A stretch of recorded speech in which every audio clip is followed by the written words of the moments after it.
It was several years ago that the council came across a project or a task that needed to be done, and they decided that it should rightfully be the evangelism committee's job to do that. The problem at Zion at that time was that there was no evangelism committee that was meeting on a regular basis or doing that kind of work. And so they went about the process of calling people forth to take on the responsibility of the evangelism committee. Now, one of the things that we have to pay attention to is that as soon as we start to talk about evangelism, it often conjures up all kinds of different images for people.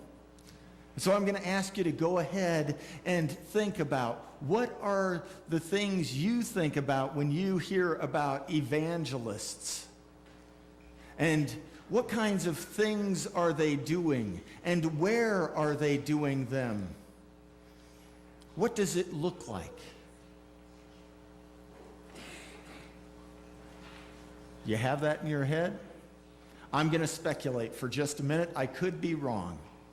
For many of us, as soon as we start to talk about evangelists, we often start to think, and particularly if somebody invites us to go out and be an evangelist, we immediately think of those street corner preachers who are haranguing people.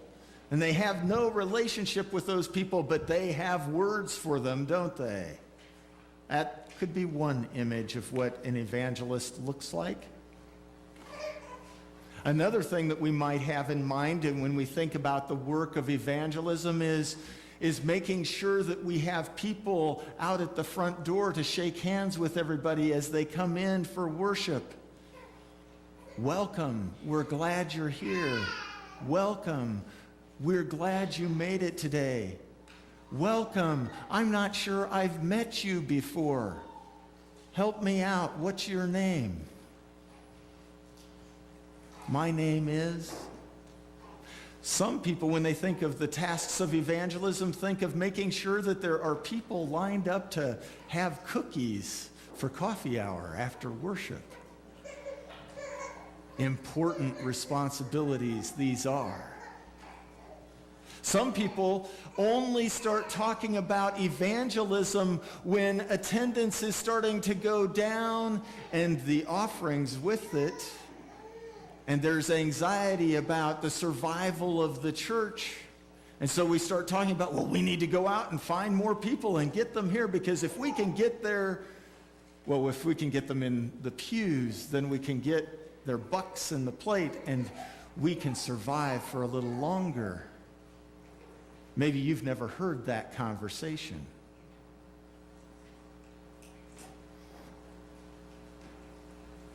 So as that evangelism committee came together, that group of people decided to read a book together called The Evangelizing Church. It was written by a whole bunch of different theologians of the Evangelical Lutheran Church in America. It was written by some parish pastors and some seminary professors. So not only did they have the big view of theology, but they also understood what it is to do ministry on the ground in local communities. And as they wrote that book, they started to talk about the way in which so often evangelism is understood to be something that committee over there does on our behalf. And since they're taking care of it, we're all free. We don't have to worry about those things.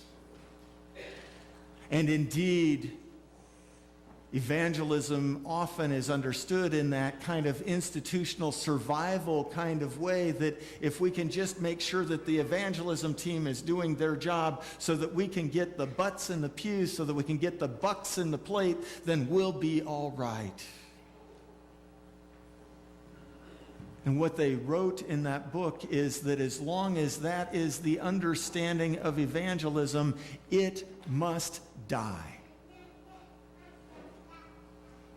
As long as we try to understand evangelism as something that is those people's responsibility, and it is all geared towards institutional survival, that notion of evangelism must die.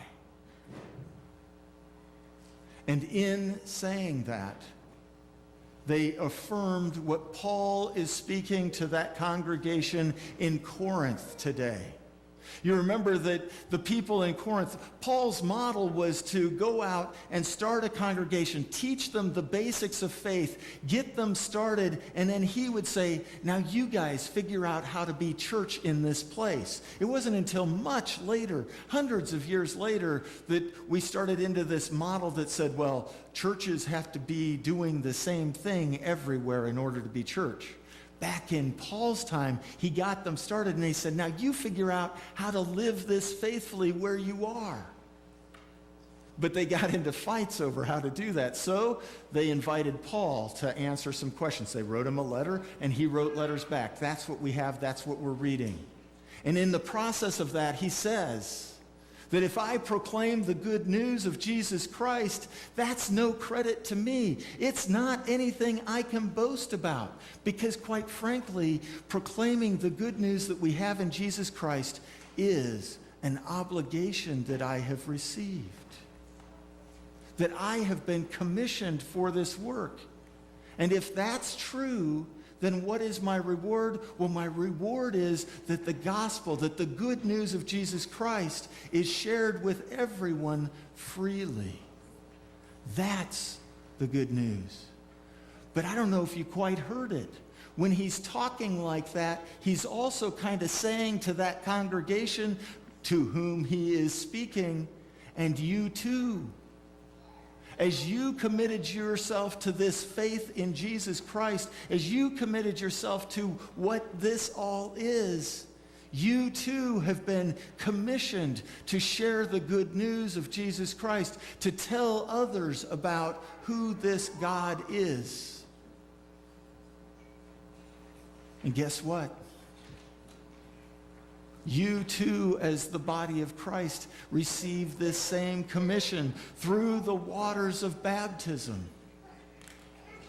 You see, the way that evangelism is truly understood is that it is to be bearers of this good news, of the gospel of Jesus Christ.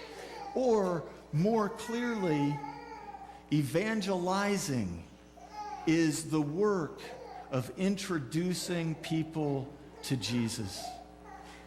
Evangelizing is the work of building relationships with people, and as we build those relationships, we look for opportunities to tell them our story of how God has been present and active in our lives in such a way to invite them into relationship with this same God, Jesus Christ.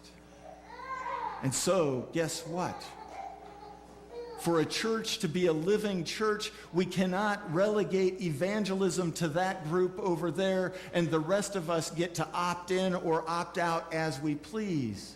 But rather, we are called to be a place where God's grace is proclaimed not by that few, but by each and every one of us.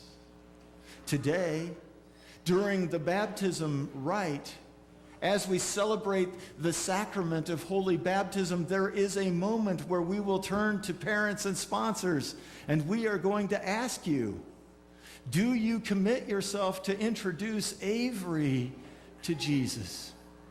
Do you commit yourself to teach her about who Jesus is and what Jesus does and how Jesus is still active in our lives? Do you commit yourselves to be present in that way? And all that question is a question, do you promise to evangelize this child? But it's not just them who are going to ask the question, folks. We're going to ask each and every one of you to make that same commitment to live and to do and to speak in ways that not only for Avery, but for every child and every person, that we will, as Paul said, meet them where they are.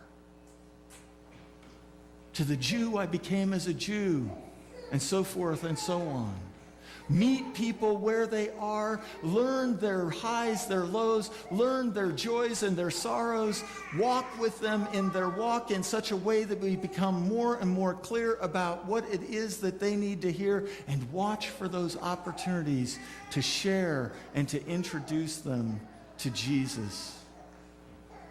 And so today I invite you to be clear about your commission. That just as Jesus had authority to proclaim the good news of God, the kingdom of heaven in the synagogue and church, and to proclaim and enact it in the home, so too you have the authority and the responsibility and the commission to enact and speak God's grace in this place and in your home and wherever you may be. For indeed, it is this good news that we have been called to share.